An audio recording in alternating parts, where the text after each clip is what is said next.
Good viewer. Watch Xirtus.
Watch Xirtus.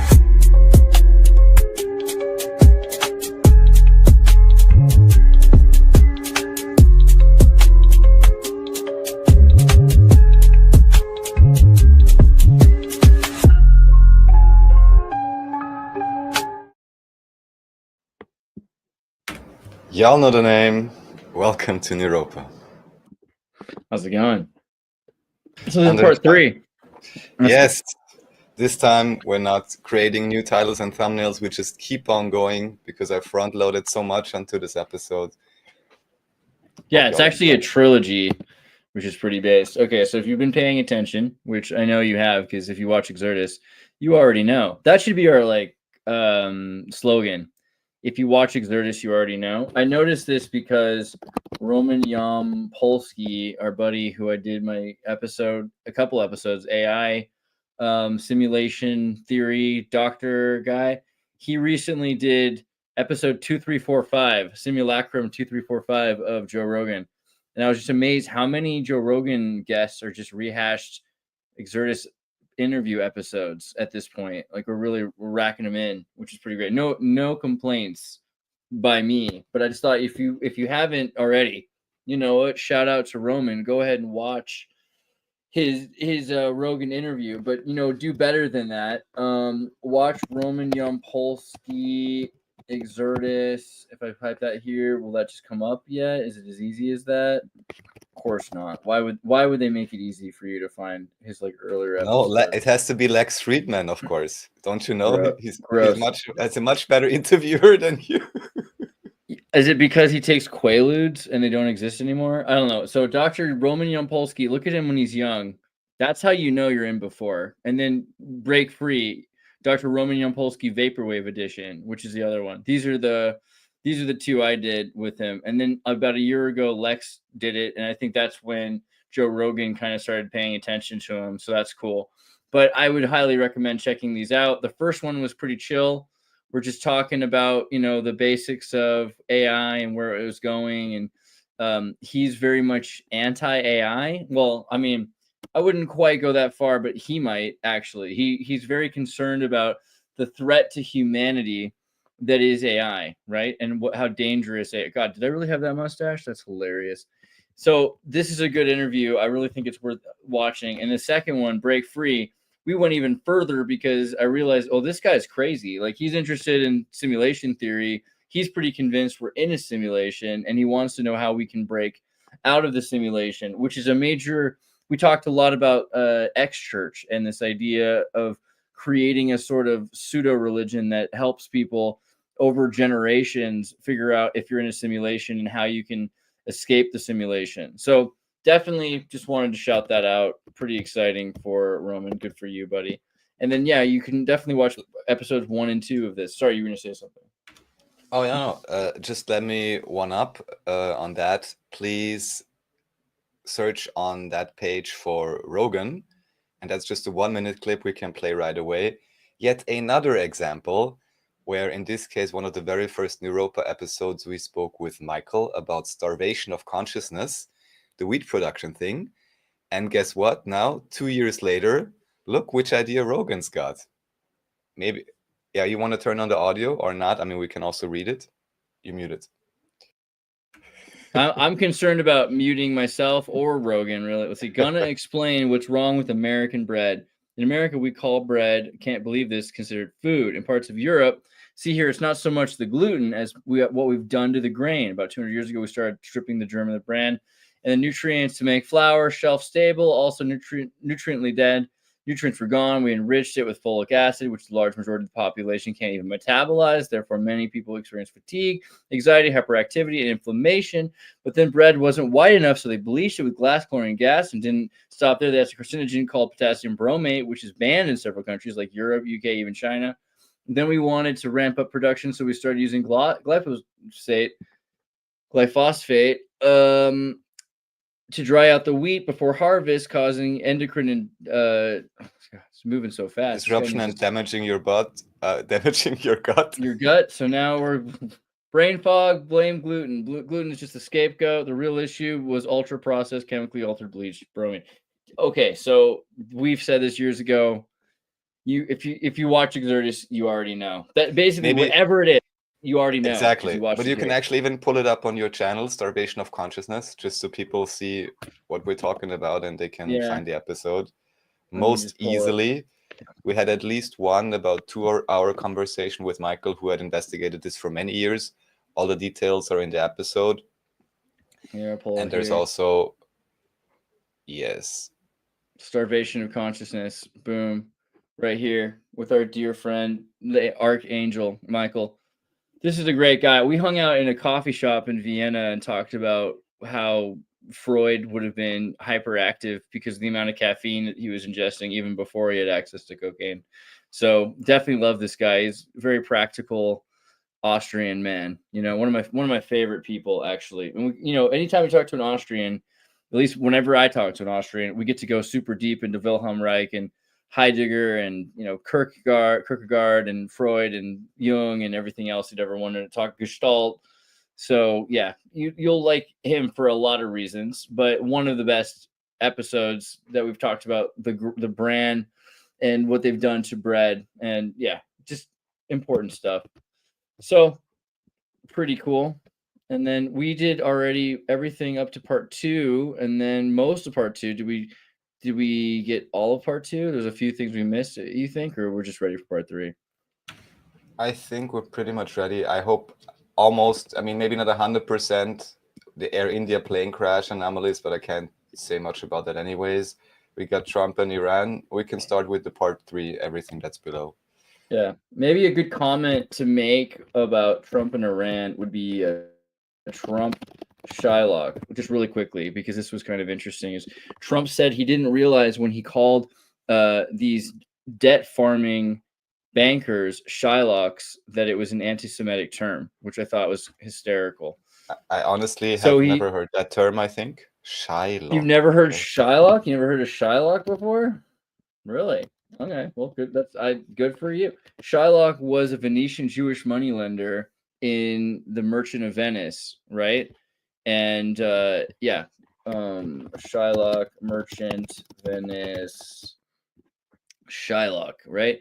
So it's an anti-Semitic trope that has been, I guess, done away with maybe in most pop culture. But this idea that Jews are bankers, I don't know. J.K. Rowling, Goblin's Bank, right? Like if you ever pay attention to J.K. Rowling, she's gotten in trouble for being a anti-transgender TERF, but these tiny little giant nosed bankers that run the Harry Potter series, I cannot believe she got away with this. Really, like this is the most unbelievably racist thing. Look at this. Like, what? Tell like, who doesn't? Am I the bad guy? Like, is there something wrong with me that I saw what this was about? Like, who didn't get Gringotts? Gnomes of Zurich was an anti-Semitic trope, but this seemed like on the same wavelength as Shylock. So Trump said he didn't realize what he said sounded grossly anti-Semitic. But it's interesting because this comes right after Trump, let's see, distancing himself from Netanyahu. So there we go. If you start to notice when he really blocked. Interesting. Let's try. What do I even do? What do you even do when you're blocked? Oh, let's go to the Jewish page. Thanks, Israel. Cool. Is Trump deliberately avoiding Netanyahu? I mean, just saying, like, it's who. I'm sure Germany thought it was racist when this came out of the mouths of Arabs, but when Jews say it, it's okay. Netanyahu was getting Trump more and more irritated, and he started stepping away from Israel months ago. Let's say like February even. He started saying, you know what, if he really wants peace, blah, blah, blah, blah, blah. And then he went and he visited Mohammed bin Salman and Ahmed al-Shara, and he went to Qatar. And so he's just dealing with all of these Muslims and Arabs, right? This was what Trump was all about, is the art of the deal. And he started really connecting himself with, maybe, I don't want to say post-Muslim Arabs, because clearly they're still Muslim, but these are hyper-materialists. And I think that they're more interested in having delivery pizza and Lamborghinis and Ferraris than they are in having Sharia law. No? Am I right? I feel like that's what's happening.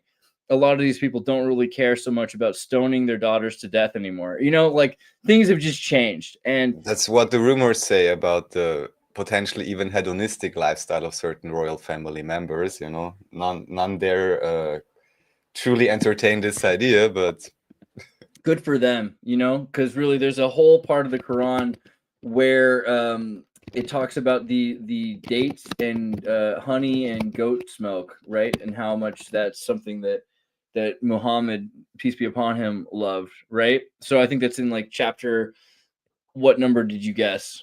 Did you guess 19? Are you serious? And shake the trunk of the palm tree towards you. It will drop upon your ripe, fresh dates. So eat and drink and be content.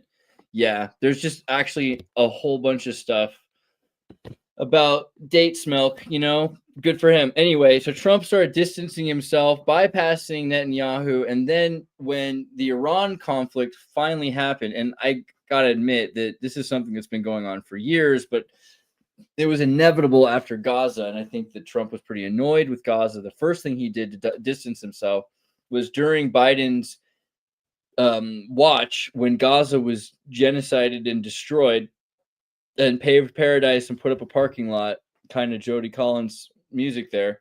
They had a conversation where Trump said, it's not going to be Israel. It's not going to be Palestine. It's going to be the new Las Vegas, right? Like, Trump said he's going to like bring in a bunch of money and investments, and they're going to build something really beautiful there.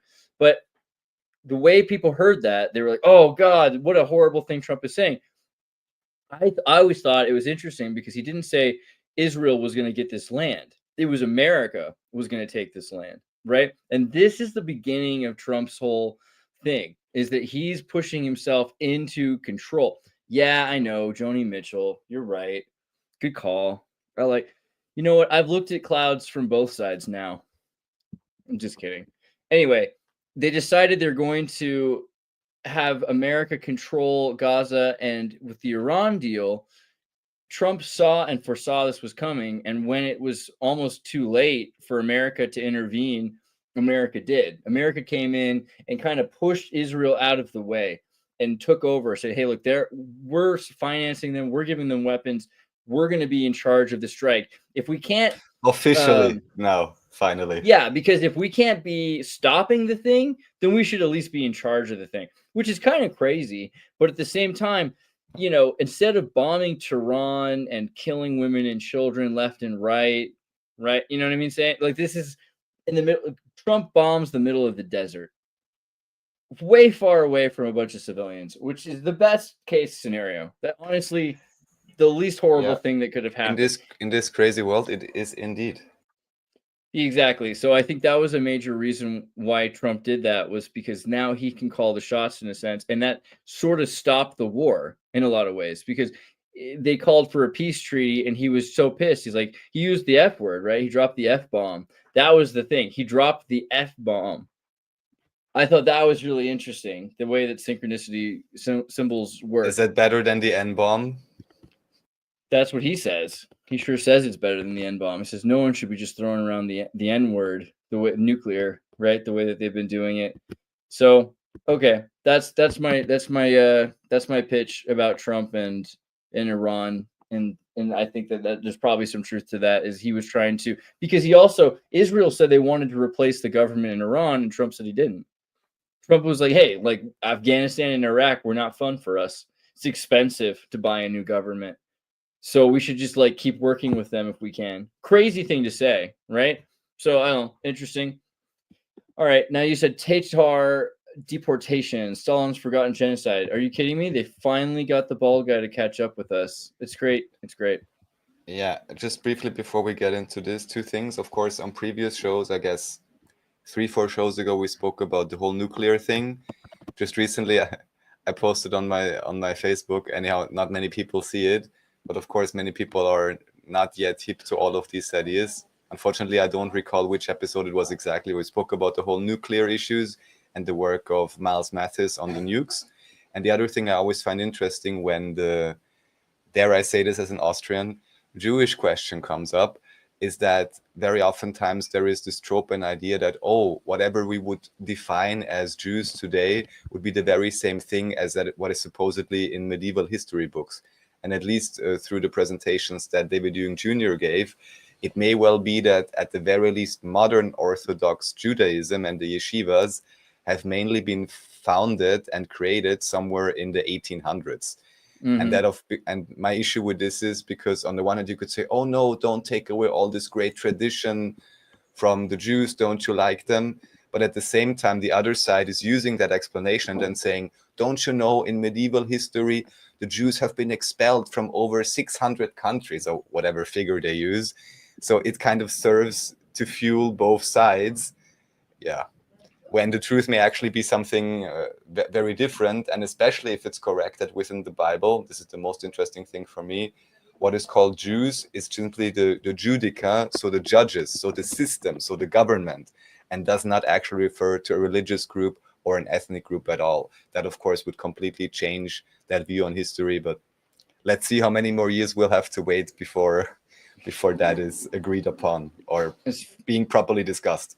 Is Fegula anti-Semitic? I guess this is, I'm translating here because they're writing is Fag and antiseptic. I saw another one a second ago. Is Shyster antiseptic? I'm pretty sure you're talking about something else, because soap is antiseptic. I think you're saying anti-Semitic. And according to the Wikipedia, Shyster comes from German. It might be from Yiddish, but it's Shyster as in a defecator, someone who poops, right? And but according to the Board of Deputies of British Jews, advocacy for the community, and they're in charge, right? They're in charge of what Jews are allowed to be offended by. So they say that they have no particular offense to the word shyster. So I think we're okay.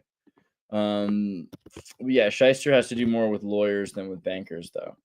So there's actually one more thing I have to bring up just because we're on that topic still. I'm sending it to you in private chat.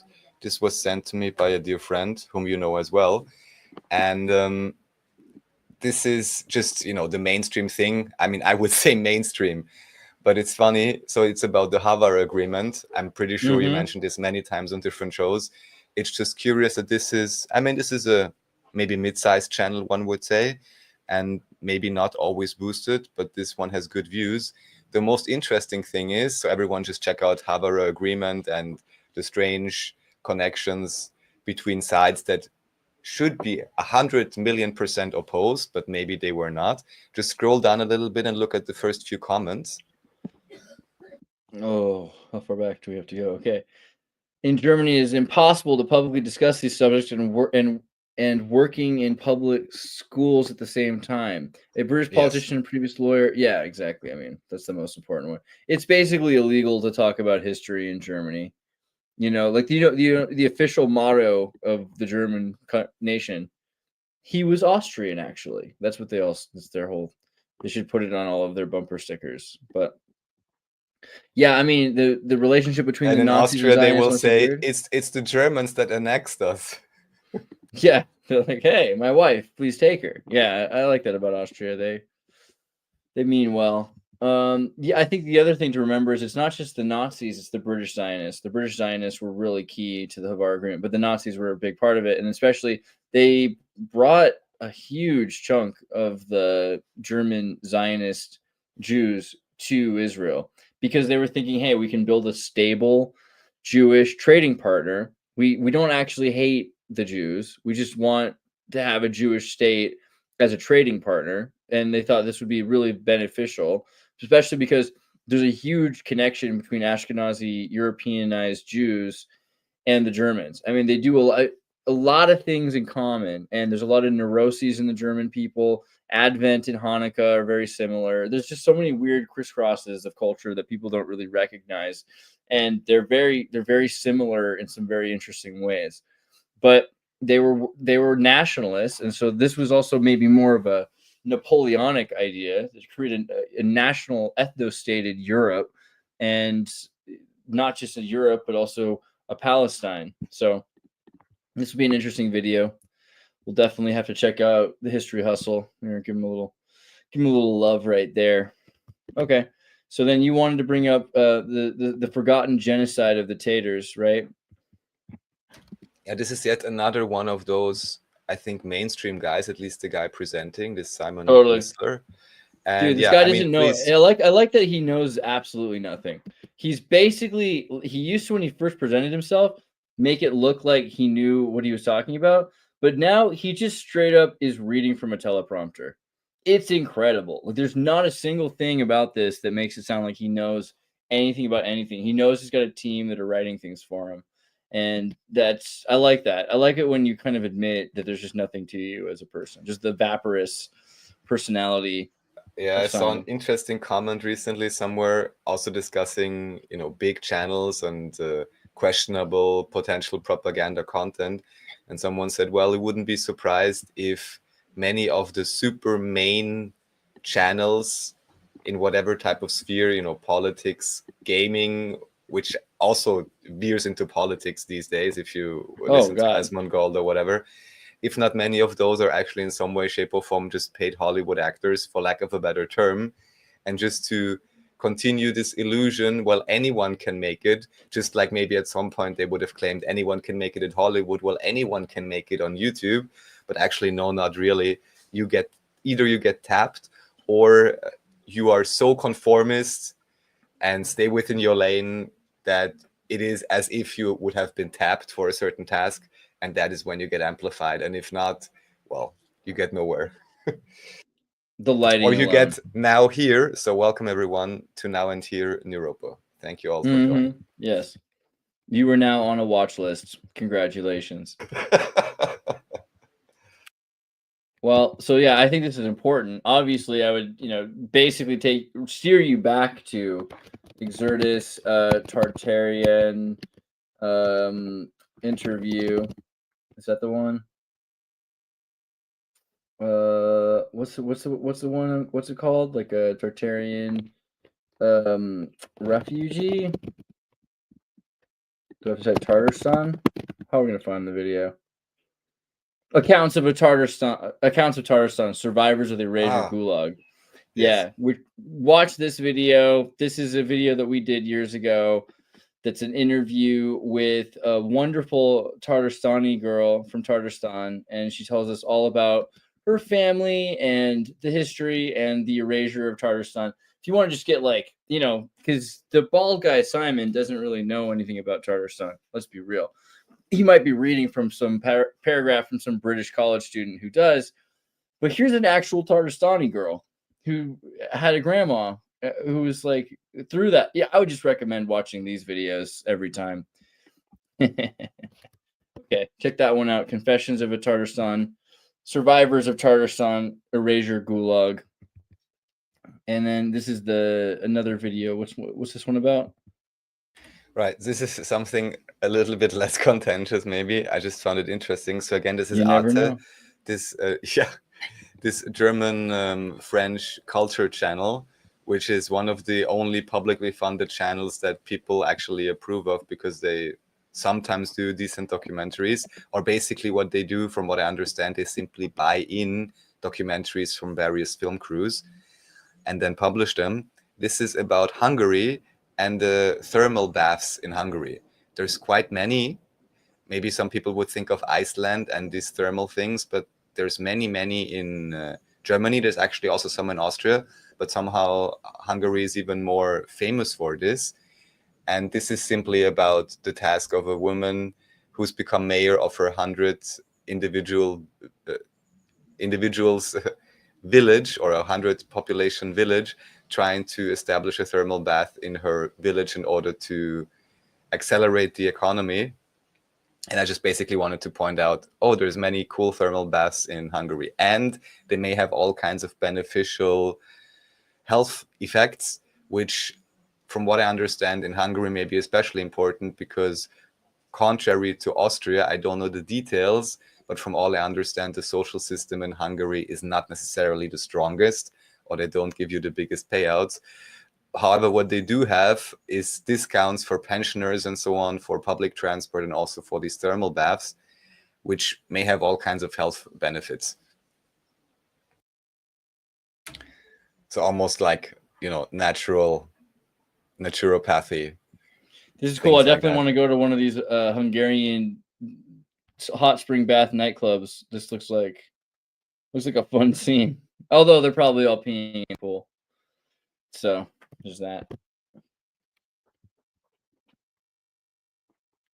Okay, and then what's this? Yeah, this, maybe we briefly talked about it on the last part. This is just about Croatia and how Croatia is booming, and that, of course, this tourism is not 100% maybe only beneficial. Ever since Croatia joined the European Union, someone even wrote like prices rose by, I believe, even 70% or something like that. And all that I remember is when we were in Croatia, now 2 years ago, I believe, at this restaurant, how incredibly overpriced it was. And especially the salad, which I got, had like one cherry tomato and one piece of mozzarella. And they wanted to charge me $7 or $8. Yeah. So European Union has its maybe upsides for certain people who can benefit from it, and potential downsides for many others who don't necessarily get such a higher salary immediately, but living expenses may rise drastically once the euro is introduced anywhere. And similar thing happened with Austria, where they promised everyone, oh, it'll be great, it'll be fine, it'll be amazing. But of course, living costs skyrocketed ever since then. I'm not sure if it maybe would have happened regardless. There is something to say for sovereignty of currency if we would believe in the strict borders of the nation state, which I don't anyways. So yeah, it's all a big club, and almost every state gets to join. But of course, only those in the real club also get to benefit and disembowel industries, buy them up, or just greatly profit from increased tourism. We love these concrete stone utilitarian. I mean, I feel like something wrong happened culturally in Croatia, because we just love this sort of empty brutalism. Just square, boring. What happened, man? We're worse off than the Italians. We got to do something. Save Croatia. The man claimed to be the brain. This man claimed that the brain creates consciousness, but his quantum consciousness theory faced 3 decades of criticism. New evidence now supports his claim. Dr. Stuart Hammeroff. Yeah, this is just more info about this whole contentious question. What about consciousness? Where does it come from? Can it be localized? And yeah, my stance still is it cannot be localized from anything that I've researched. So just wanted to bring that up for anyone who wants to look deeper into this. Don't need to talk about it much because we spoke so much about AI and these things recently anyways. But if anyone's interested, they can check out the article. Brain field stuff. Yeah, this sounds cool. All right, we'll definitely recommend this. Seems interesting. quantum entanglement in neurons may actually explain consciousness. That sounds like a good article. I So was a how child victim of the CIA's MK Ultra mind control program. Yeah. Dr. Julian Engel. This is quite interesting because at least from the way they present it here, it seems pretty legit in terms of witness account. And what she's basically saying is all kinds of individuals were involved or even sold off into these projects. And some of them survived, even managed to get a doctorate, even though they suffered amnesia in between and things like that. And now are whistleblowing on these things. I mean, on the one hand, to anyone who's researched this is nothing new. On the other hand, it's pretty cool that you have this interview with quite some views. And I do find it interesting that during the show, on the one hand, the co-host apparently was a victim of this himself, which is very interesting, but he doesn't remember yet, or he doesn't remember properly. She says she was able to remember some things, but they were very horrible. Yeah, people can listen to it. And what I also find interesting is that this Jimmy Dore, even though he apparently has quite a big channel, he's even saying, oh, he doesn't understand why not any bigger channels have already picked up the topic. I find that curious from someone with a channel over 1 million subscribers. Yeah. But yeah. Maybe he's also getting Dunbar limited in a way. I've never seen this guy before, I think. But the interview, I think, is well made and worth listening to. Yeah. 130K views isn't bad for a week. I mean, but considering how big his channel is, it should be higher. But I guess they do. Yeah, they shut you down. So just keep growing. That's the answer. Interesting, though, because do you think that you haven't really looked into him before? You don't know if he's controlled op or anything? I have no idea about him, to be honest. Right, maybe I saw his show once or twice somewhere in recommendations. I didn't do a deep dive on himself, but just from the conversation itself, it appeared pretty legit in terms of what they were discussing and honest as far as I can tell. But what do I know? That's cool. All right, that's a good start. And then this isn't a third country anymore. This is California. Asman. Yeah, this is from some time ago. Not sure if this is still relevant. I guess this was about the protests in California. Yeah, right. This was about the protests. And I want to say the very much obviously staged event once again for a good media op. I'm sure many people have seen this already. Which were these riots again? About the deportations, right? Yeah. Yeah, right. So probably if you're in America, you've been covering, I don't know, probably if you're in the world, you've been watching this stuff, but it was pretty crazy. They convinced a lot of Californians to go out into the streets themselves. And there's a new app now. You heard about the app that will report if CNN was advertising it, an app that if you see ICE, then you can report it, and then it will alert people within 5 miles to stay in their homes and be careful to hide from ICE. And so Trump was saying he's going to sue CNN, but a song of ice and fire. To me, there's something like if you're using a radar gun to tell you if there's a police scanner and you have to slow down your car, that seems legal, right? So if someone's using an app to evade the police, that seems like it should be legal.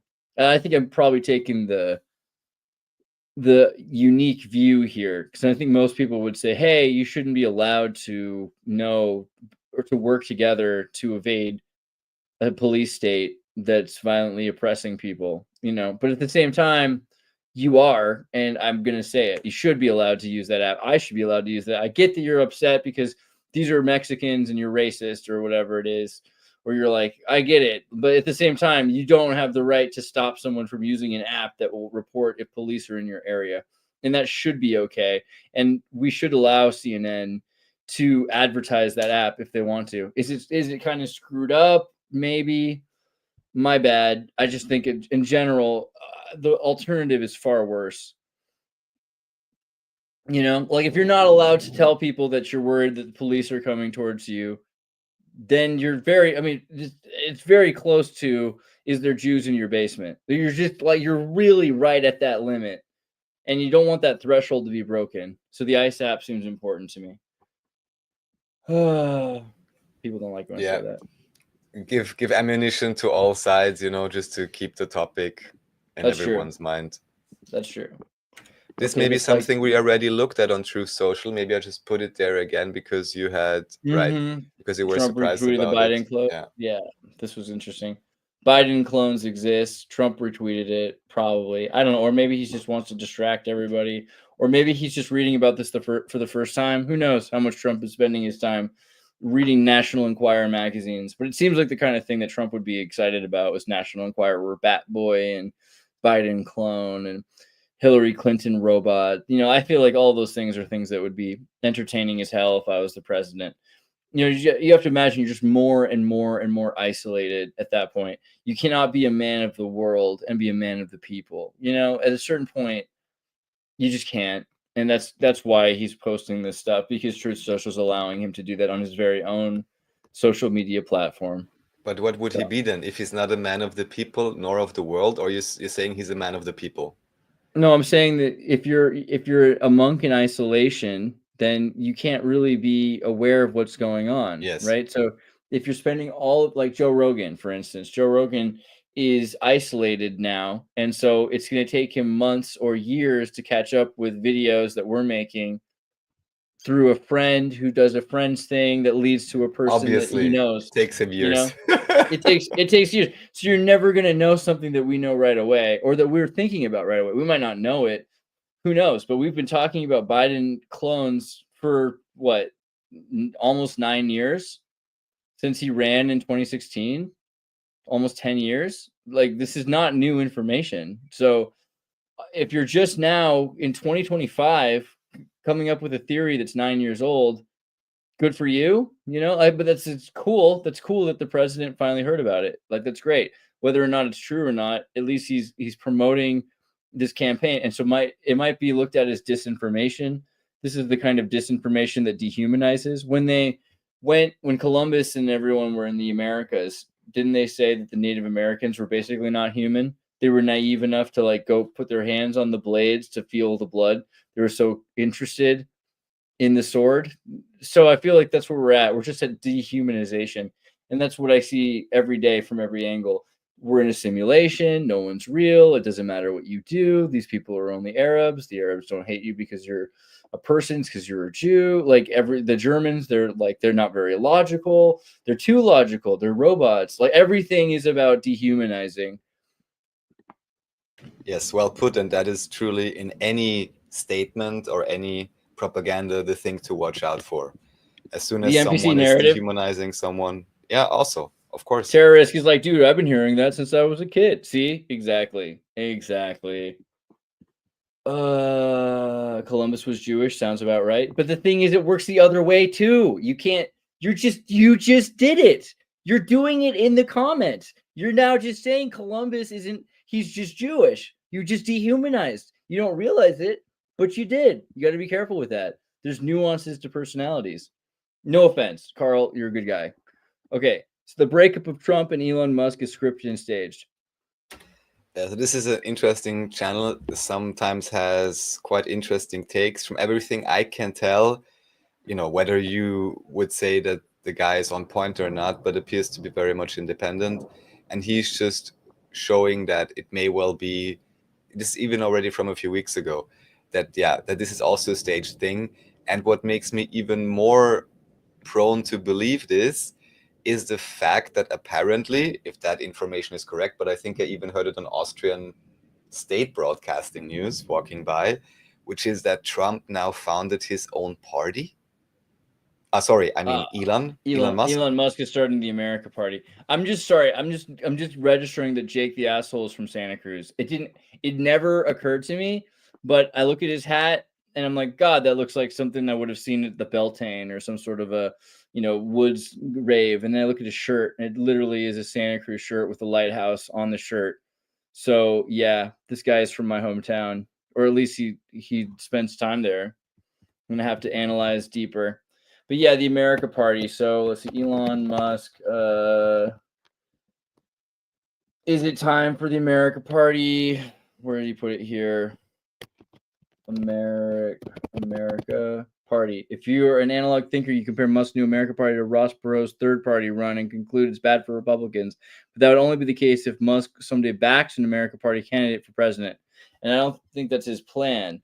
If Musk only backs individual senators and representatives for his new party, and as he has hinted, all he does is give Republicans a new way to get past politics to solutions the country wants and needs, such as deficit reduction. This beta version might sound buggy, but so expect bumps. So yeah, he's talking about kind of creating a party to manipulate the two-party system. That's what he's saying. And he's open about it. It's supposed to manipulate the two-party system. Some people think it's designed to get disenfranchised Democrats. I don't think it really is.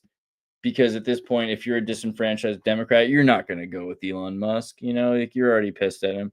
But if he can maybe convince there are a lot of myopic people.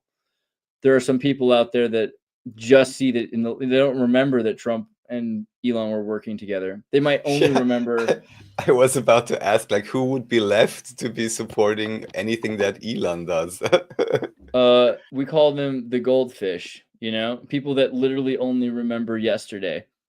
Or today. So if yesterday Elon Musk and Trump had a dramatic fight on Twitter, they might forget that 6 months ago they were friends, and because they obviously forget that 6 years ago they bought a Tesla because he was a hippy dippy Democrat liberal. You know, so as long as you're myopic, you might support it. Okay, my story of 3 days in a Thai detention center. Oh. Michelle, Yes, we didn't even bring this up because I didn't know how much he wanted to share about it. But of course, then I looked at his Substack and realized he wrote about this.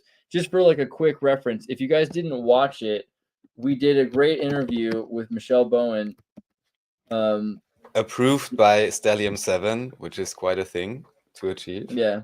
So Michelle Bowen, just to catch you up, he started the Peer-to-Peer Foundation, and he's a really heterodox thinker. He's one of my favorite thinkers. And he was someone that Raph had met like 15 years ago, started the Flock Society in Ecuador. Is that right? I think so. And then we did the video. Let me just pull it up so you can see it. And if you haven't already seen it, you're crazy. You got to get out there and live your life. But, you know, don't miss our videos, for the love of God. So watch the Michelle Bowen's peer-to-peer cornucopia of the commons. I decided to call it that. It said the cornucopia. It said peer-to-peer cornucopia. Just seemed like the right move. And we talked a lot about a lot of things, but one of the things we didn't bring up is that after 20 years of living in Thailand from one visa to another visa, that Thailand's been getting kind of weird. And they basically took away his visa from him without a very decent explanation. And he's had to go, I forget where he's at, like Cambodia or Malaysia. Where did he end up again? No, he's in Chiang Mai, Thailand. He got back? Okay. Yeah. I thought, because they took his visa for a second and he had to deal with it. Yeah, he was like in detention, as it says here, for a few weeks or something, which is 3 days. Of course. Oh, okay, no, 3 days, but still insane. Yeah, it's a lot for a guy who didn't do anything wrong to only ever help people. Yeah, it's pretty funny. But you know what? If you study enough Wilhelm Reich, 3 days in the Thai detention center might be some sort of therapy for like the weirdest of us. So good for him. He's lived in Thailand since 2003 October, and it's coming up on 20 years. And by all accounts, it has been, or 22 years. It's been a blessed time, but he explains here what happened. 67 years with 4 children from 2 marriages. 2 of my older kids from earlier marriages live in Paris, while my daughter is a legal expert finalizing her transformation to become a notary. Yeah, I would recommend reading his Substack for a lot of articles, but this is a very interesting story.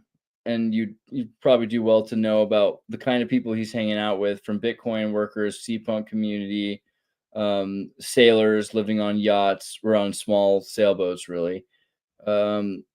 Escapees from the Moscow University Eco Village. There's a pretty interesting community expatted in Thailand. I think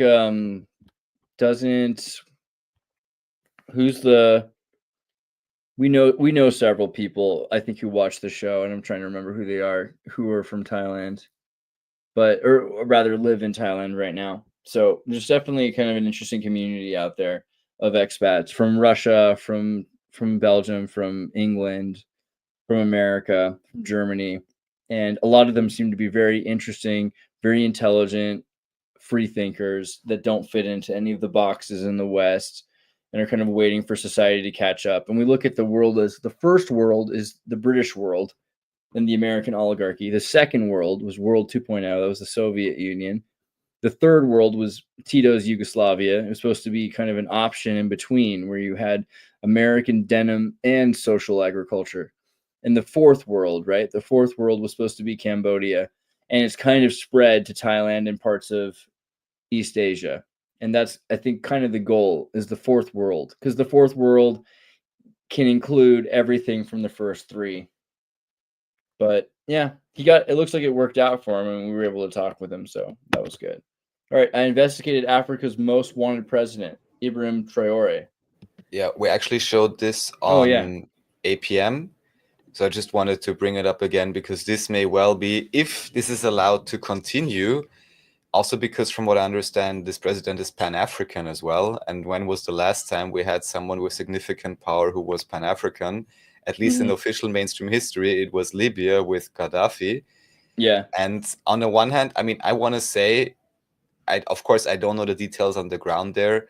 From the interviews done in this video, it seems people generally are very positive about this guy.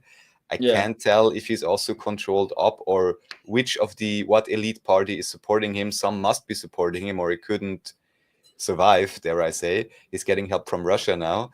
What I just want to say overall is, of course, I would want, well, Africa in general to finally be allowed to have their own technology and all of these things, because from what I understand, also through David Ewing Jr., one of the real bottlenecks actually is technological transfer.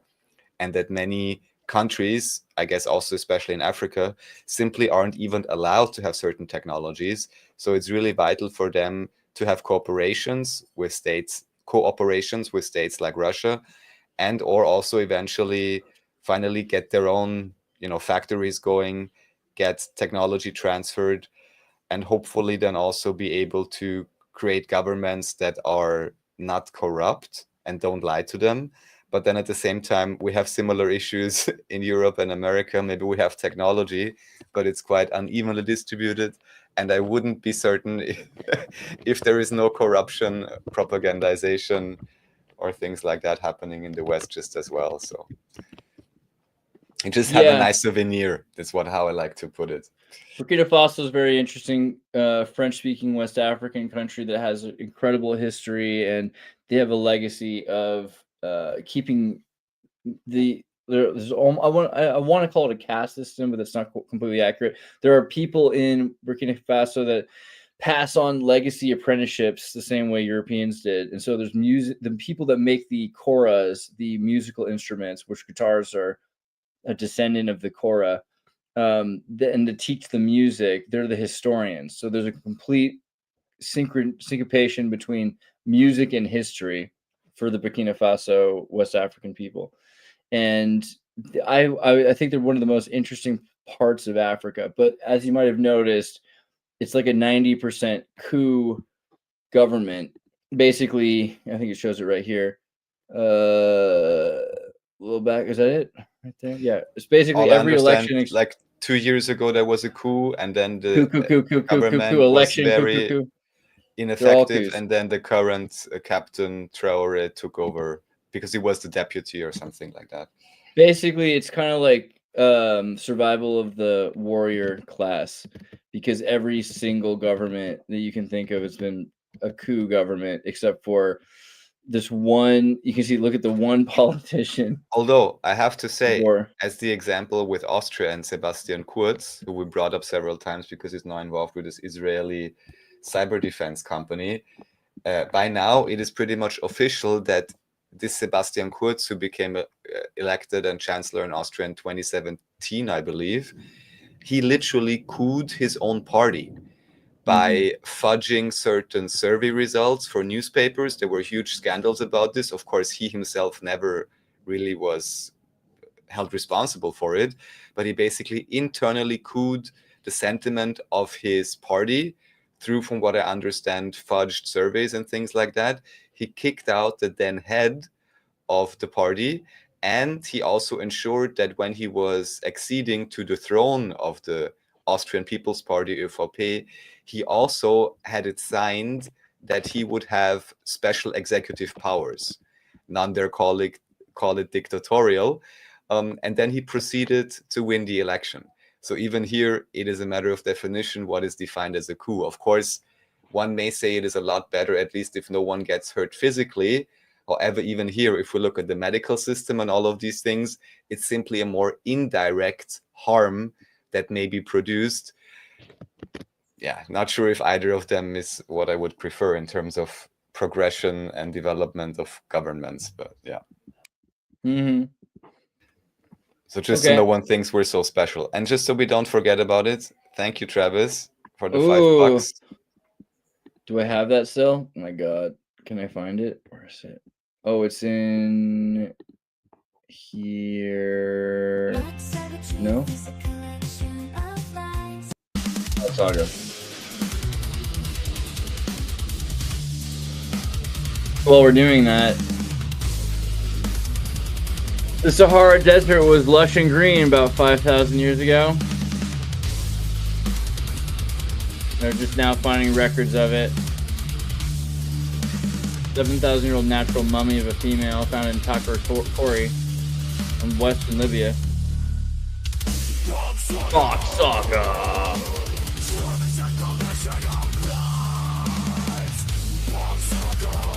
It's been a while since I heard the Box Saga. Box Saga. Sounds of shape and form. Strength is a new norm, huh?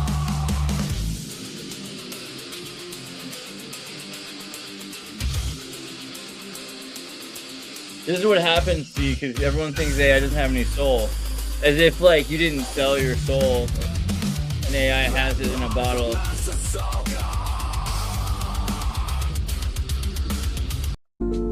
Okay, we're good. Thank you for that. We appreciate it. Did I lose it? Oh, here it is. Sorry. So, occult art with Susan Faraday. Yeah, this one I still have to watch. I just thought I'm 100% certain this will be very interesting. I kind of want David Charles Plate to watch this, and at some point maybe you can sync out on this.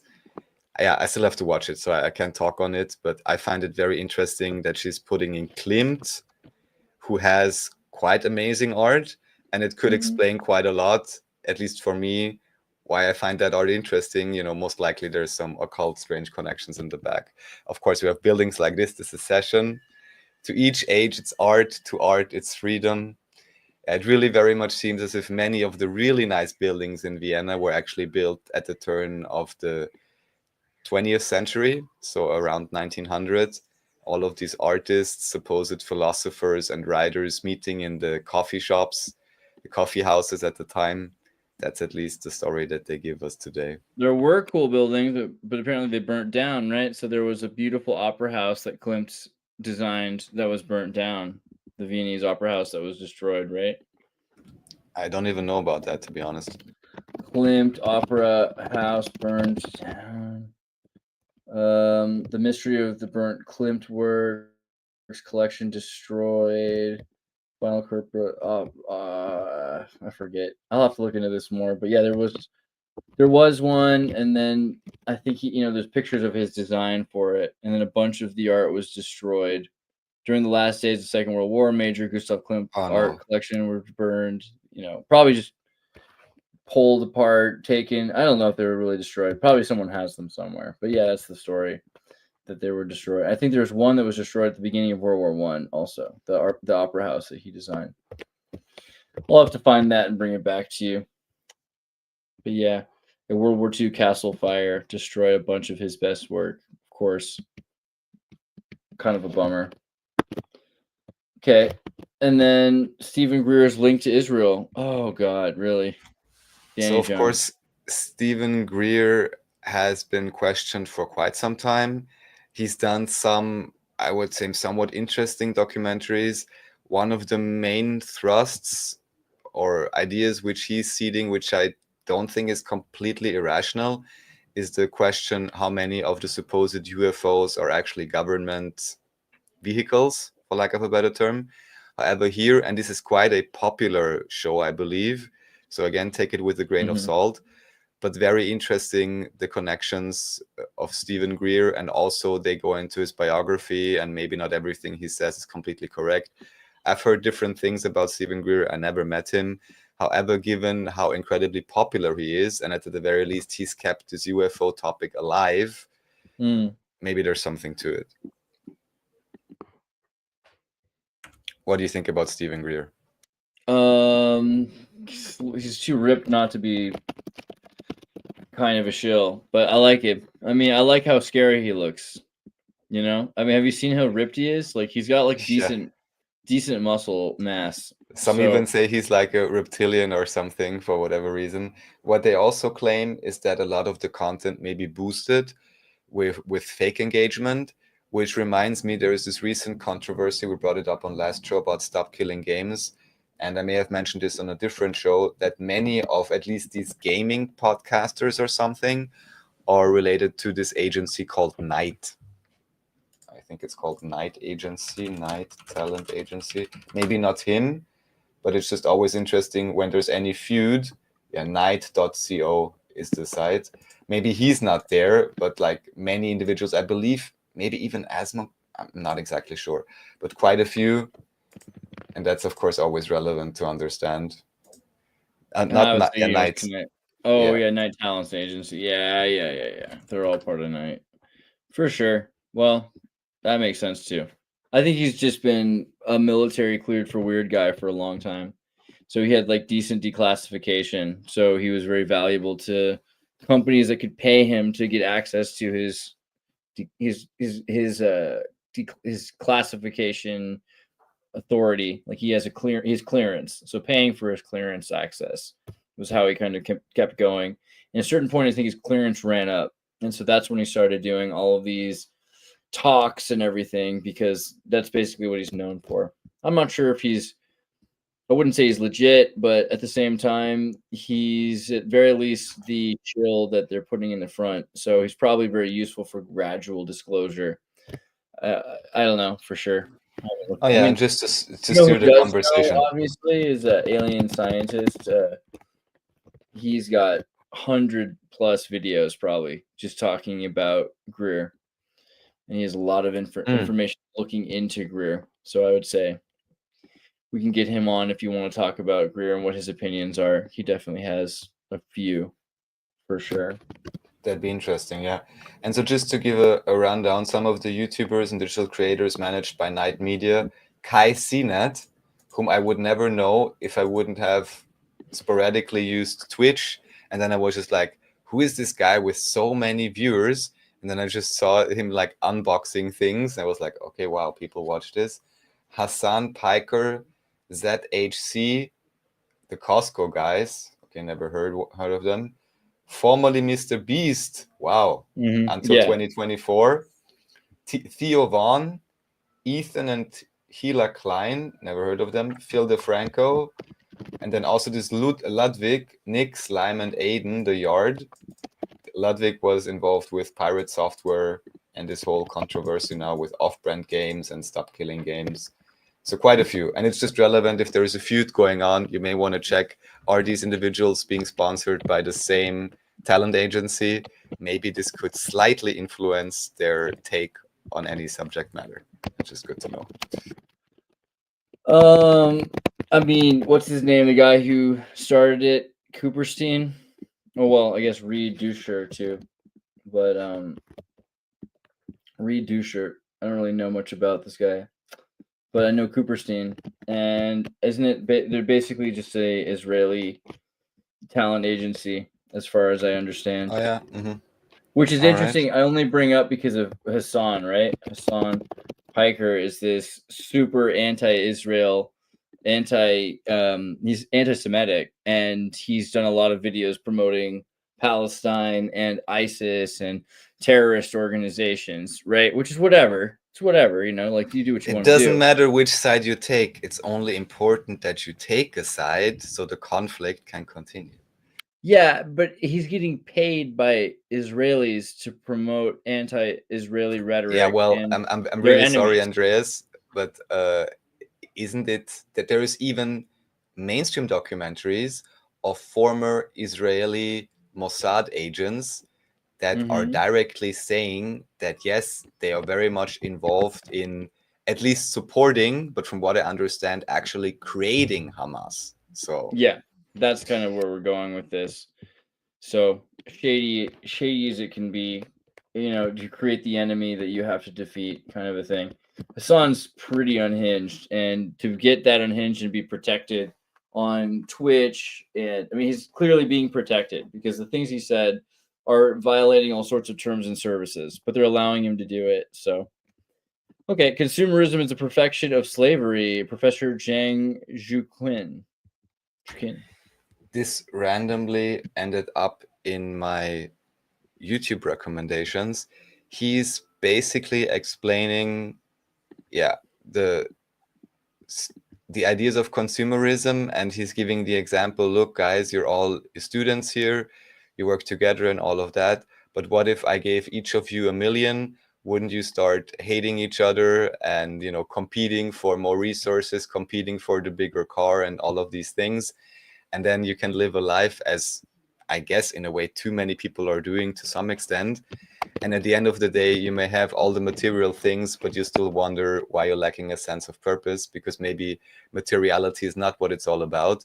And he's been bringing up the example. I mean, I guess he's in China and saying, yeah, don't you guys realize why you're even going to university? Aren't you also doing that in order to get a good job, in order to get a lot of money and all of that? When what is it really?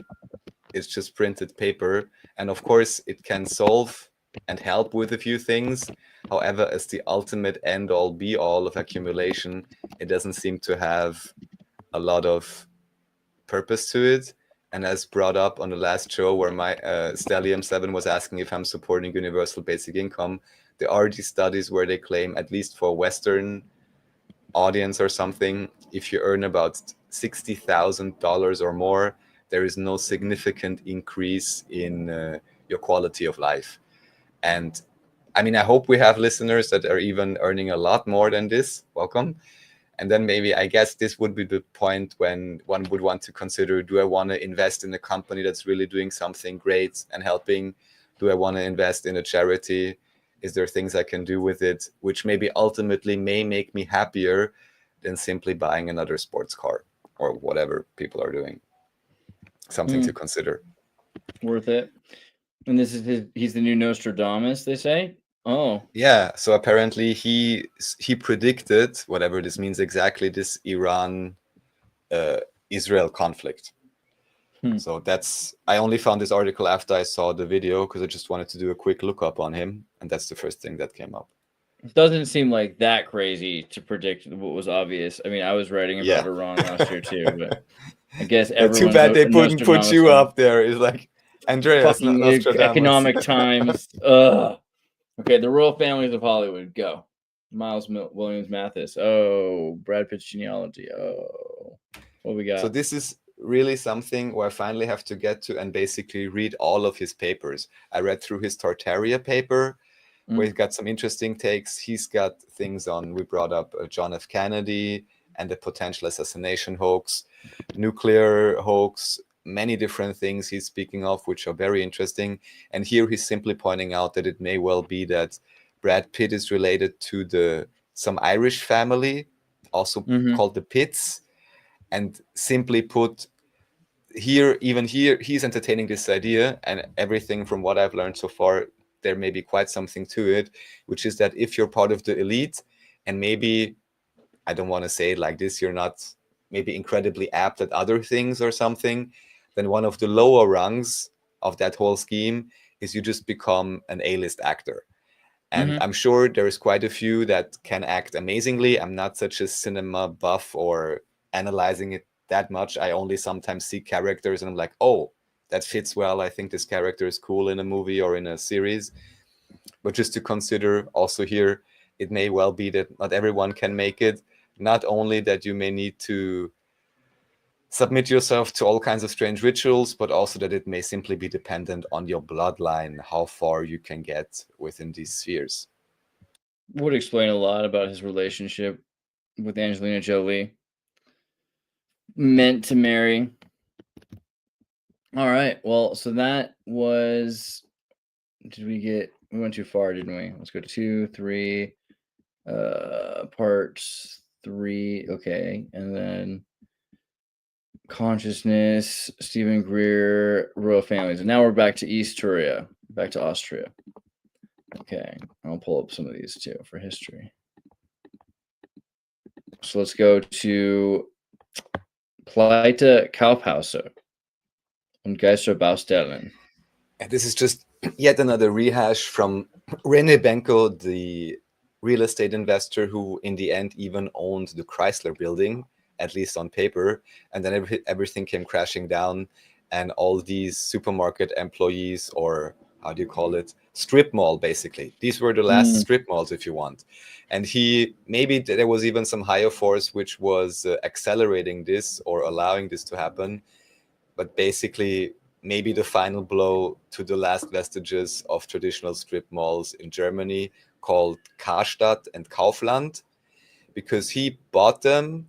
And then what he did is he increased the rent.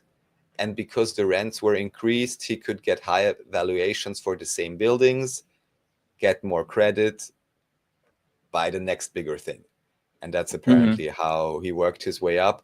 He also had his own private party every year with the most important figures from Austrian politics and industry. And supposedly, none of his collaborators ever suspected that this could be a huge, how would you call it? Maybe not exactly a scam, but reminds me of Bernie Madoff somehow. You know, you basically promise people something, you're doing something else in the back. And as long as people keep paying in, Ponzi scheme almost. I mean, it's a different thing in a way, scheme, basically. But in a way, it's comparable. Yeah. And now creating a false value. Yeah. And then eventually it just collapses at a certain point, right? Exactly. Because there's no value there, and they can't keep up with it, and they're not making enough money to pay this. Exactly, and all the businesses that have to pay higher rent, of course, over time, they can't afford it anymore, so they go bankrupt. And then, of course, you have all kinds of regular employees holding the bag, who instead of maybe telling them 2 years early or whatever, look, maybe the strip mall thing is not going to go so great long term, or we need to reduce costs or something, they just crash it against the wall. So the collapse of the mini malls and the strip malls of Europe, it's catching up with us everywhere you go. Pretty soon there's just these giant infrastructure rich places that are just ghost towns, industrial brutalist ghost towns. And then there'll be little ladies like this selling little wooden figurines out in front of these empty buildings. Happy Ramadan. Pretty sweet. Brief Bombenterror in Österreich. Is this the... No, this is years ago. Okay. Yes, this is quite some time ago. I somehow stumbled upon this, and this is just basic history education for Austria. Apparently, about 30 years ago, and from all I could tell, but I haven't looked too deep into this, this was a real thing, or as real as it gets, or it was a very well created psyop. Basically, an individual claiming to want, I think it was actually anti-immigrant or something like that. Yeah, it was anti-immigrant because this guy called Franz Fuchs sent bombs by mail to various organizations. And it even, and also this, from everything I could tell, was a real thing, blew up the hand of the then mayor of Vienna, Helmut Zilk. So they were apparently real victims of this. And yeah, quite a strange story. And also interesting because since then, there was never any reports of any bombs in the mail at all. So, yeah, I can't say. But this kind of meant that we had to start looking into everyone's mail, which is a big thing I've noticed in Austria, is that they check everyone's mail. Like the Viennese police and Austrian police are constantly posting on Twitter that they were scanning someone's mail and they found some teenagers bought in drugs, or that someone was buying some paraphernalia that was illegal. And more valuably, that's usually the excuse, they're arresting people that bought some electronics that they weren't paying a tariff on. I mean, something as benign as that. So they really are like, hey, but we needed this technology to scan all the luggage for bombs, you know? Yeah, that's quite possible that there's several angles on this. All I know is that last week I finally managed to send some of the water-soluble garlic tincture, link in the description, to Jim. Sweet. And I was like, oh, cool. I'm just taking these 2 bottles, I'm sending it to him. I'm just going to the post office. I'm just going to drop it off here. And what happens? The post office man looks at me and is like, where is your import form? And I'm like, what are you even talking about? Where is your import form? And apparently, I discussed this with some other acquaintances recently, up until a few years ago, there was a free threshold. So basically up to $200 value or something you could just send. But now, if I want to send anything to the US for any amount of value, I need to fill in a customs declaration form, almost like even though, for example, as a European, I would not need a regular, or I would not need to apply for a visa in the US. However, what you do need to do is you need to fill out this online terrorist form. You know what I'm saying? ESTA? ESTA, I think it's called. Yeah. So somewhat similar, that now no matter what amount of goods or whatever you would want to send, even privately, you need to fill in an import form. So interesting change. I don't know. I just think it's kind of, I don't know, hilarious or sad. What are we now? Are we in a globalized world now, or what's going on? That even within supposed first world countries or regions like Europe and America, you cannot just freely travel. You need a visa. And yeah, it's, I don't know. It's just obvious how they want to keep everyone locked into their own mindset, into their own propaganda. So on the larger chessboard, all of these populations can somehow be used for the games they want to play. Because of course, if everyone were aware of all the information of all the other regions and countries, you most likely couldn't play the population so easily and propagandize them. Yep, these fake walls, better than walls, ideological walls. Oh, Ursula, bye bye, baby. Right? This kind of was funny. I mean, how do you get away with having an impeachment and then retiring? Basically, shouldn't she have been like arrested, or at least have her clothes ripped from her body and everyone just yelled shame, shame, shame, like Game of Thrones as they marched her out? Like, what am I missing here? That would have been great, and kind of in context as a Game of Thrones, reference, politics as a Game of Thrones, or politics, world power as a Game of Thrones. Politics, of course, is only the lower run. This is again from Miles Mathis, where he's investigating von der Leyen's heritage, and it may well be, I don't remember the details now, but also here, it's not random that she came into this position. So there's background forces, of course, and maybe even blood lineage. I forgot what he said about her exactly. Let me see. So to anyone who doesn't know, Ursula von der Leyen basically was, some would say, the president of the European Union. I mean, technically, she was president of the European Commission, which again reminds me too much of a communist system, because in the communist system, you have a Politburo, which is issuing the laws, and then the people can just suck it up. And it's actually similar within the association called European Union, where the only body that is allowed to create legislature is the European Commission, not the parliament, as it should be, or as it would be in many of the member states. Even though also here, also in Austria, most of the propositions of law are made by the ruling party, and then only confirmed by the parliament. Your face is so terrifying. Maybe just because like the amount of time she waxed her mustache, or I don't know what it is, but she just has this like, she's got that dragon tattoo, abuser vibe. She's just like an evil vibe. That's just my feelings. Okay, that's how I feel about it. I'm lucky to say I never looked at her in such a close-up fashion, but even if I close my eyes and I hear her speak, it's not just the horrible things she says, it's the way it comes out sounding evil. She's just so evil, bro. She's so evil. I mean, that's just my There's opinion, man. All there's right. one maybe popular opinion I can insert here, which is somewhat background information.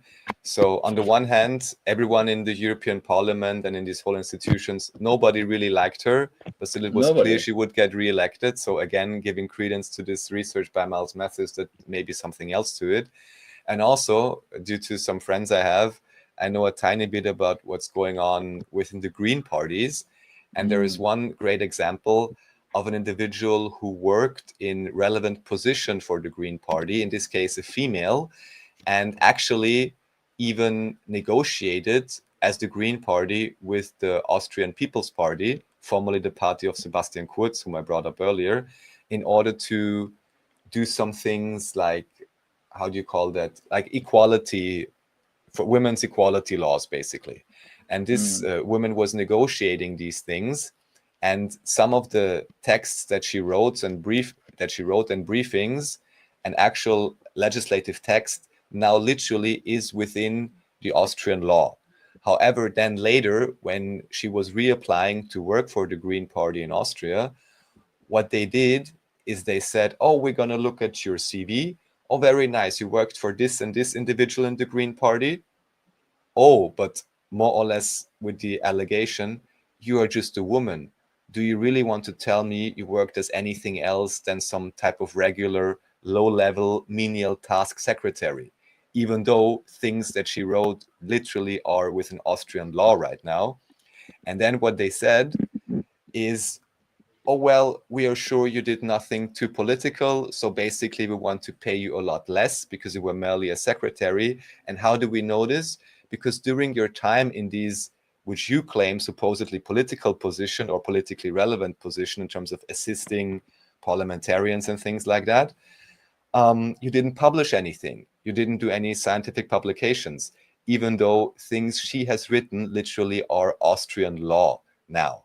So just to tell you about the hypocrisy and bigotry, I think you would call it, even within the Green Party of all places, where they basically discriminate against you because you're a woman, even though some of the things you wrote are now law in Austria in order to support equality for women and in the workplace. So that is incredibly amazing to me.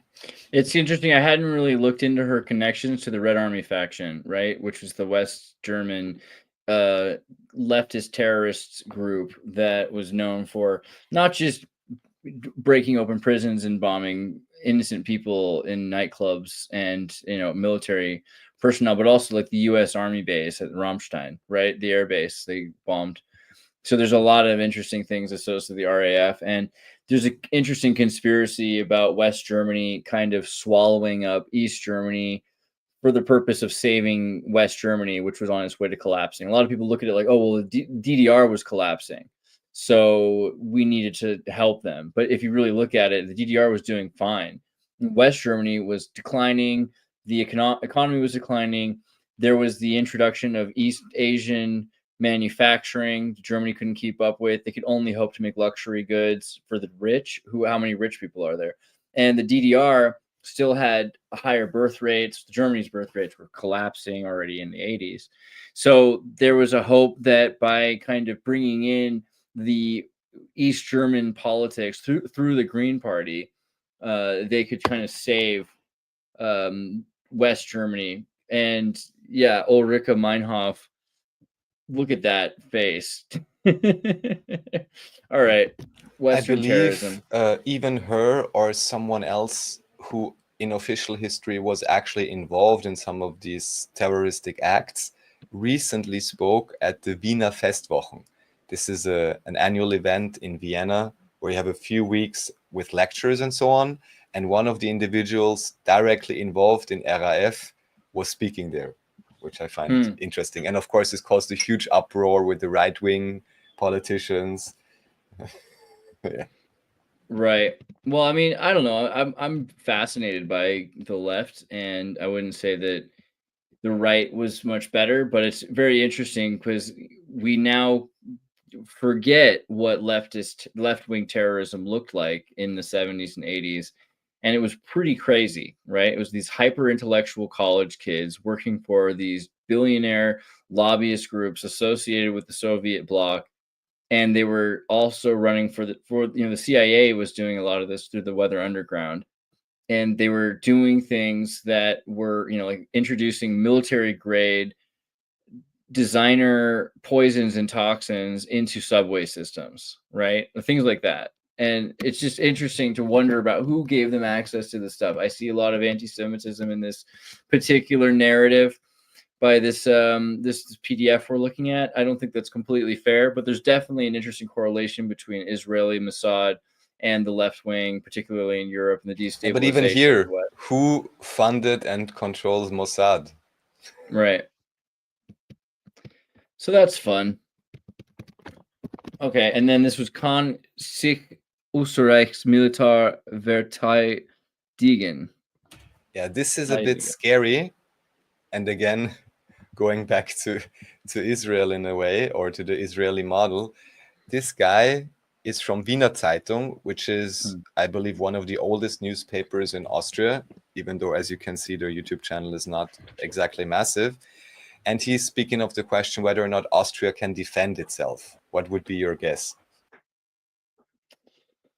No. Yeah, no. What do you think? I mean, Austria could, they just won't. Am I wrong? What would you say? Well, Austria totally can. And again, I want to bring this up, not that anyone still adheres to it, but technically Austria's security is guaranteed by the Allied powers. That's the truth. Which and nobody and the Axis power, because it's the best place to trade or for people to do a meeting, right?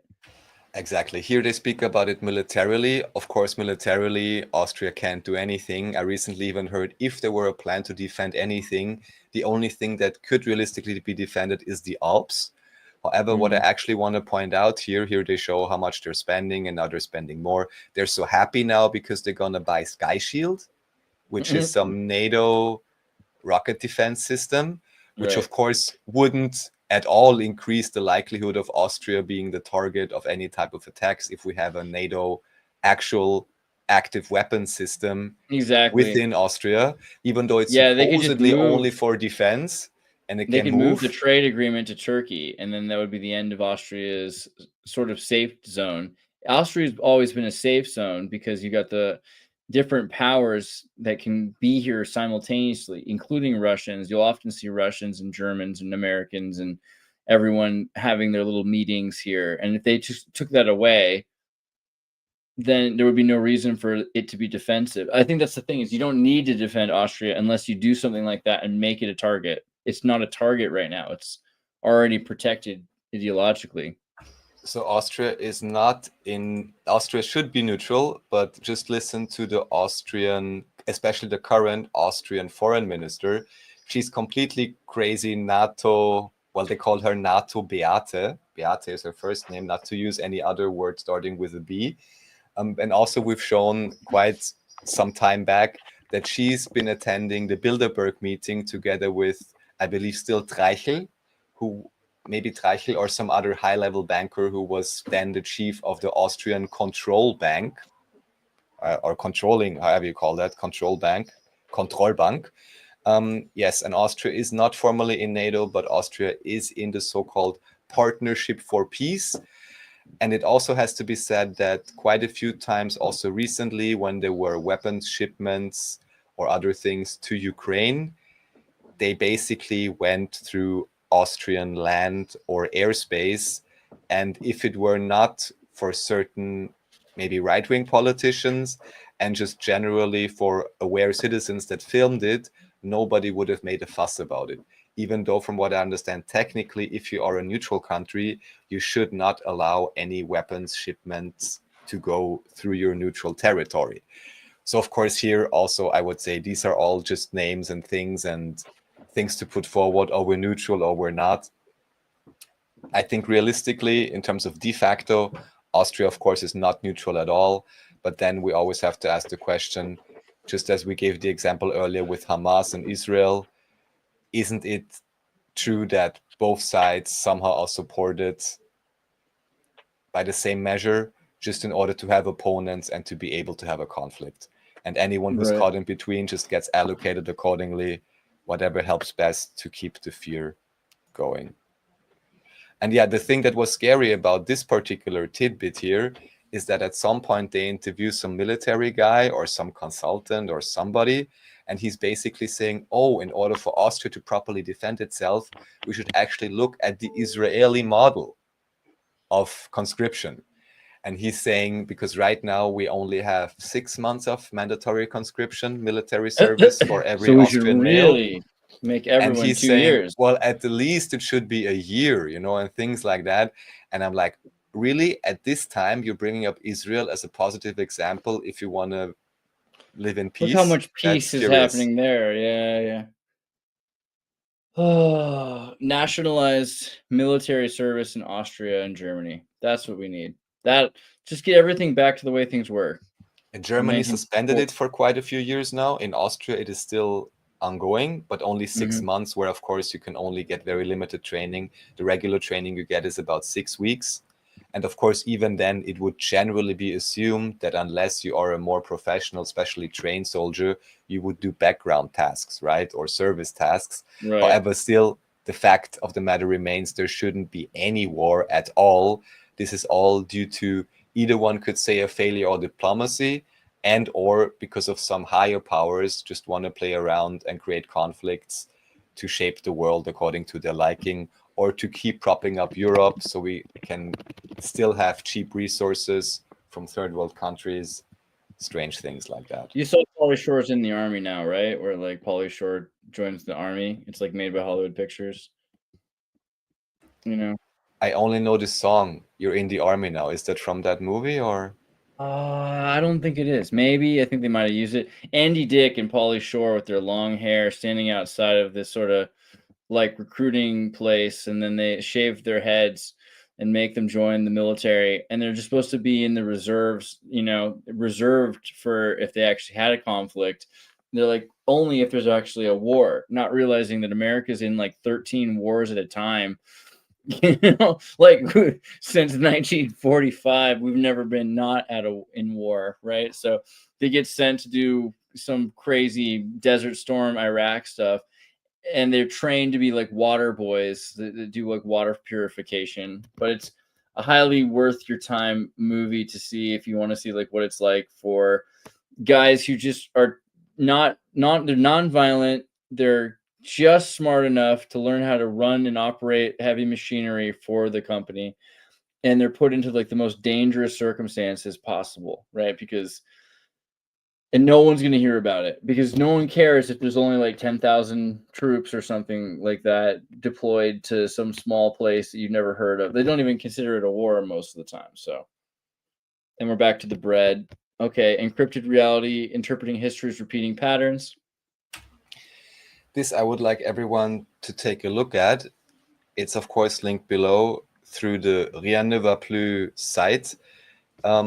Encrypted reality, this is actually from Michael Anthony, whom we've had on, who spoke about the portrait of a spy master, Renaissance man, who's living in Colombia. And he's recently compiled this. I yet have to read it, but here he tries to basically condense and explain his research and his reasoning, which also then led to Portrait of a Spy Master, the book. Anyone who's interested, we've done 2 shows on Portrait of a Spy Master. Michael Anthony Alberto, I believe is his complete name, book. So everyone can check this out. Also, he's a Fomenko reader, so he's up to speed. And there you can check out his insights. He just recently sent this to me. I still have to read it, but I thought I'd put it there right away. Very cool. And then Hypothesis X185, New Chronology, Andrew Marful. Yeah, this is interesting because it is, if I understand correctly, also a visual representation of the New Chronology by Fomenko and Nosowski, which may make it easier for certain people to understand what's going on. For example, if you go to minute 6 or 7, yeah, exactly. You have these charts.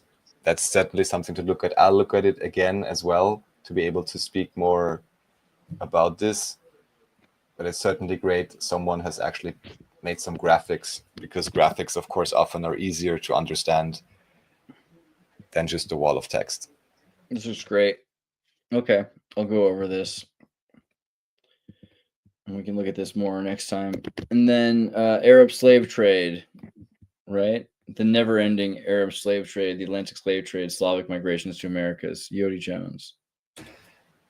This video I only noticed because Yodi Jones tagged me in his video. You can see it's a very small channel, but still I'm like, well, if someone's going to tag me, of course I'm going to take a look. And what he's saying here is the question whether the Atlantic slave trade actually is the Arab slave trade, whether that's the same thing. I can't speak on this in detail, but I find the point very curious, because several times it has been called into question whether the standard story of Afro-Americans all being brought with slave ships is actually correct in this way, or whether there's something else to it. And yeah, I wouldn't be surprised if also here we've been lied to and the actual history has been obfuscated. If you go to, that was ridiculous. Come on now. Portuguese rock. Okay, there's a rock here that's called Spanish rock, but now I guess they call it Portuguese rock. It's supposed to be the earliest sign of human visitation, talking about the Portuguese slave trade in Bermuda. The more you look at it, the more you'll find evidence that this is a much older rock in a much older place. Let's see if I can show you the Bermuda Bastion Fort. Maybe I can look that up. If you go to Bermuda, you'll see an area that they claim was built by Europeans, but almost certainly was built by Moors and represents the proto-European slave trade, or the African Sephard slave trade. And this would have been a slave trade that existed even further back in time. And this might prove some people's point that there were Moorish African Americans, right? When we say black people in America that were native, indigenous to America, the Algonquin Indians, for instance, having some connections with the Moors to Africa and Brazil, and having a triangular trade network. And this is complicated to call a slave trade network because, you know, slavery meant something different at that time. It was basically like indentured servitude, apprenticeship. You get to like move and colonize different places. Imagine Elon Musk talking about going to Mars and what you're trading away to get to be on that boat or that spaceship, right? The idea is that you'd like trade your life away essentially to work for the company. This is not any different. This is exactly the same model. So something to look at is the Spittal Pond Nature Reserve and Portuguese Rock in Bermuda. And you'll see it particularly in between America and Africa and Europe and South America, like between the two hemispheres, there's a number of islands, and they're famous for slave trades. They have a lot of really interesting bastion forts, star forts, and there's rocks there with all sorts of interesting symbolism that's way older than anything written in Portuguese. And of course, Portuguese is interesting. We call it Spanish rock, but the Portuguese rock kind of proves that this is Ladino or Arabic. It's written in Arabic maybe. And that just shows you how much older this really is. Okay, so then we got there. We've got a few more of these. Let's do this one here. Okay. Jared Booster, the construction photos of Bucharest Palace of Parliament. This is highly interesting because in official history, this was only built starting from 1984. And even before I had been looking into this research deeper, I was aware that Tito built this amazingly megalomaniac palace. However, the story of the architect is very suspicious because she supposedly won the competition at like 26 as a female nonetheless, even though one could argue Soviet Union affiliated states were even faster in this idea of equal rights or equal opportunities for men and women. And there also, from what I understand, appears to be a lack of proper photo documentation, which of course is particularly strange because this is very recent. So this is not something from 1900. Yeah, I can't give a verdict on this at all, but I just found the story very interesting to take a look at. Later on, the architect actually became member of parliament in Romania for a few years. But yeah, right. What's the crazy story about this is that they constructed this, and then supposedly the architect, this lady, claimed and said, well, actually, the art or whatever, or the construction or something is my intellectual property. So I am now suing the government to destroy all records and documentation of the construction. What? Which is kind of insane. And what's more insane, that this was allowed to pass. So this kind of makes me think there is more to it without being able to say what it is. Pretty suspicious, right? And then they remove the government, so there's no memory of what happened. Also, Right, Uranus exactly. Hill. Uranus Hill is a very strange name, right? So Uranus Hill in Bucharest, like named after Uranus, the god, the planet, the astrological sign for revolution. Yeah. Mm-hmm. Well, I don't have too big of a comment on this one. I know that they tore out allegedly huge neighborhoods in order to build this, and so this was a major issue for people, was how many people were displaced supposedly. But you look at the pictures before and it's already pretty trash. So, and from what I had heard, even today, many of the rooms are supposedly unused or even inaccessible for parliamentarians and things like that. So it makes you wonder what could possibly be going on there. Fascinating. And the new chronology interview, eh? A new chronology interview. Yeah, always good to check out and gather more information about it. I don't even remember exactly what they're speaking about here, but yeah, Sergei Belobaba always does these great translations of flamenco interviews. I cannot recommend his channel highly enough for anyone who wants to learn more about flamenco in English. Super important. I'll have to listen to this one through. Save this one here. Everyone listen to Sergei's interview, dubbed in English. Mr. Beast got sued by the Mexican government for this video. Yeah, I believe I recently heard that, which also seems like a ploy to me, especially because, at least from what I can gather from what David Ewing Jr. has spoken about, it may well be that also the story about this pyramid is not exactly what we are led to believe. Also, I can do the promotion. We still have to do proper interviews because David is kind of busy these days, but he has published a new book actually on the Egyptian pyramids. So there's a new book by David Ewing Jr. on the Egyptian pyramids. And from what he has told me so far, this may literally be the cornerstone of the New World Order and one of the very foundational concepts or symbols that this whole modern world is based upon. And of course, everyone knows, get out your $1 bill. Not sure if I have one somewhere. There may be a good reason why the pyramid is there. So the Egyptian pyramids in particular may be the cornerstone of the New World Order in a certain way. And also here, this Chichen Itza, I guess this is Chichen Itza as well. There's also some questions surrounding this, whether this is really as old as we are led to believe. I just find it strange wherever Mr. Beast shows up. Yeah. Right. Yeah. And he's getting in trouble without putting the video, without having the government review the video before he put it up. Yeah. Crazy. If you can believe it. Yeah. This is a documentary by Lawrence Southern about the issues in South Africa and the, I'm not sure how to call it, racism against whites. Is someone allowed to say that this exists? I think Seems to be a real thing. Genocide. Yeah. Yeah, not claiming that. I don't know Lawrence Southern, so I can't speak to her integrity or other things she's been up to. But this documentary certainly is interesting to take a look at, and also seems, from what I could gather, genuine enough that there is a real issue. And we've seen the demonstrations or political rallies of certain politicians in South Africa that seem to be, how should I say, needlessly racist against whites. And yeah, it's always the same issue. Have people divided you can have them in conflict, you can control society.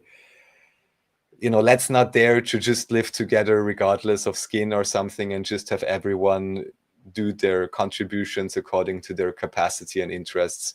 Wouldn't that be a radical idea?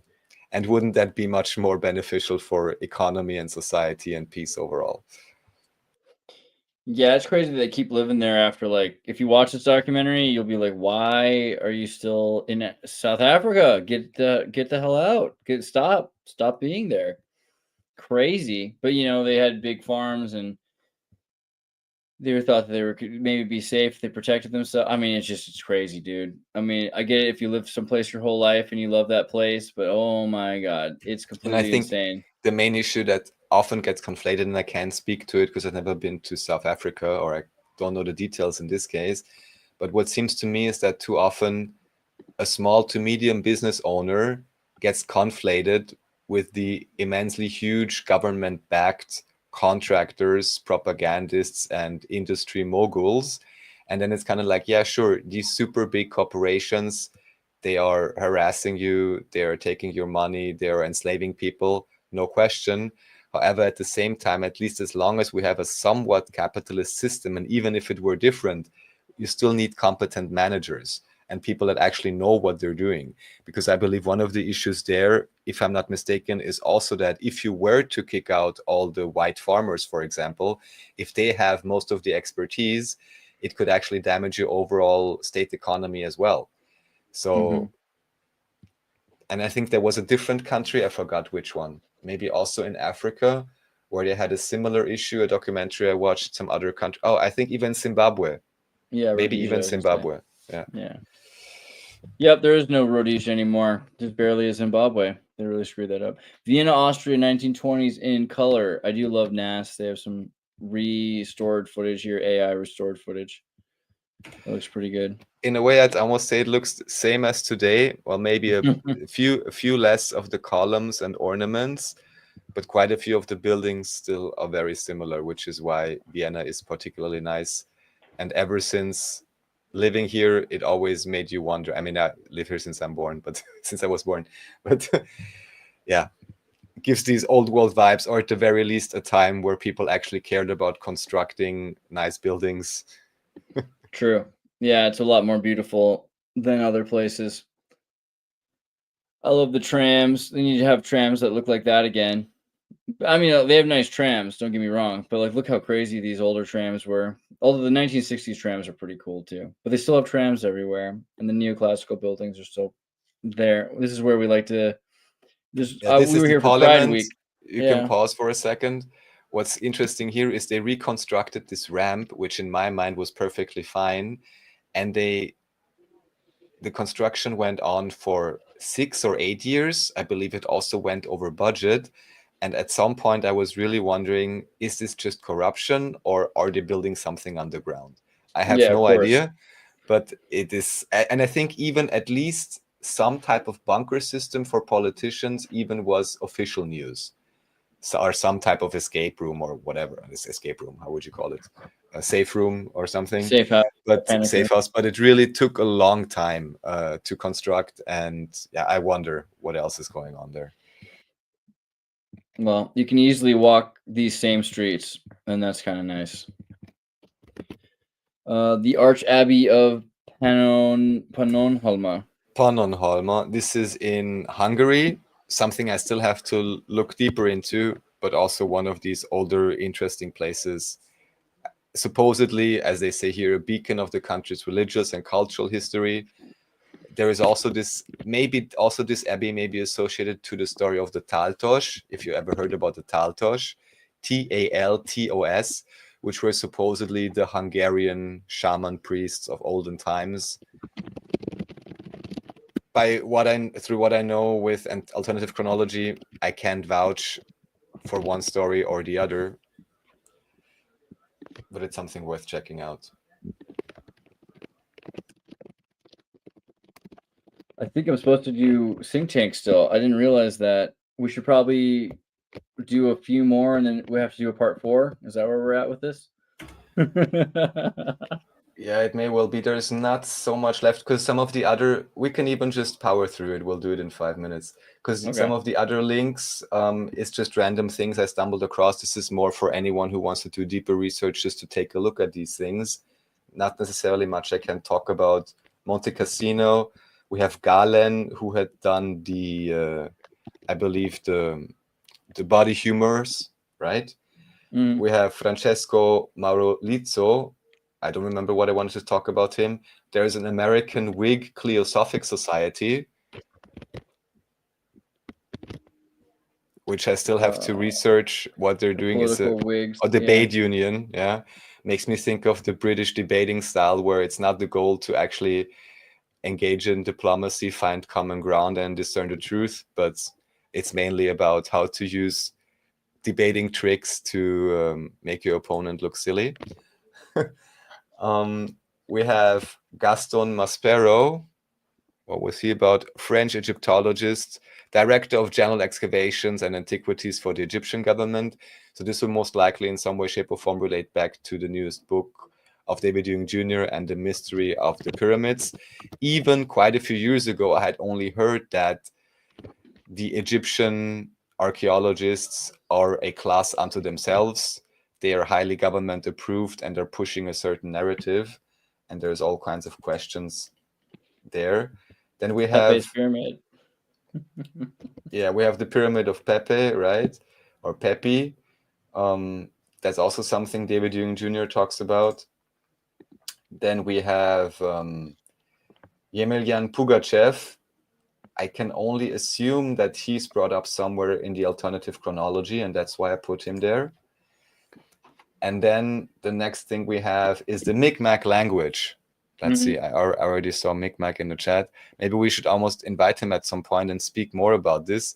I have no clue about this at all, but it seems highly interesting fringe language, let's say, or language with a low population that speaks. Oh yeah, and the flag. Look at the flag. Go up. That's interesting. Islamic, Christian, Rosicrucian, Knights Hospitalier, Maltese. Interesting choice. Free word order based on emphasis rather than traditionally fixed order of subjects, objects, and verbs. I saw a moose standing right there on the hill. Could be, I saw him there on the hill right there, a moose, he was standing. Or I saw him there, a moose on the hill right there, he was standing. Or, yeah, you can change the way you arrange the words. That's pretty cool. We'll definitely, yeah, Mi'kmaq, if you're around, let's do a video sometime, bring you on, and you can talk to us if you know anything about Mi'kmaq. Let's otherwise, I'll look it up. We can talk about this more. Canadians will because care. I think he commented that he speaks Mi'kmaq, so that'd be cool. There he is. Yeah, bro. With the Let's Eagles. do it. Oh, he's even got the flag. Look at your symbol, bro. Nice. Only sweet. Now I'm realizing. Pretty sweet. That seems pretty cool. All right. Yeah, well, so we have biology for next time and music, and we can definitely fit that in there. Those are important, so I don't want to leave them out. We'll do that, but maybe we'll be safer if we don't talk about biology this time anyway. They always get upset at us when we talk about biology. So yeah, don't you dare learn about your own body. Please leave that to the guys in the white coats that are certainly not funded by any pharmaceutical companies or entrained in pharmaceutical thinking for the entirety of their 8 to 12 year education. This was a public service announcement. Thank you very much, Andreas. Thanks everyone for joining. If you want to check out the links or support the show, you can check out the links below in the video description. And right now, coming up, Think Tank with Andreas and David Plate and Paranoid American Thomas will be there. I don't know. I'll try to get cryptocubrology in there too. We'll see how it goes. Amazing. Thank you very much. Thanks, everyone. I hope if you're in the Northern Hemisphere, you enjoy your summer, otherwise your winter. Best of luck, love, and health to everyone. Thank you for joining. Thank you for participating. Thank you for listening. Thank you, Andreas. Show must go on. Love you guys. Watch Xirtus. Always do.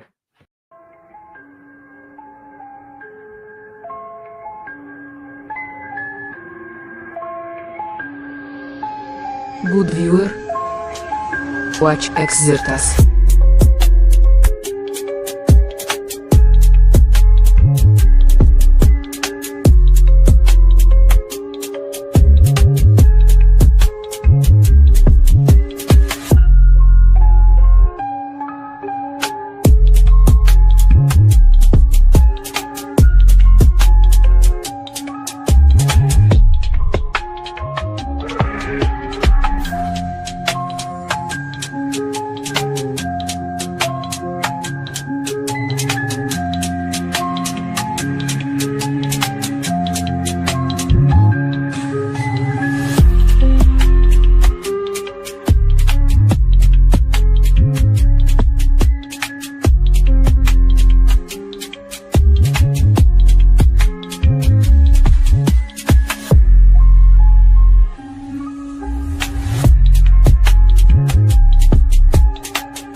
Watch Xirtus.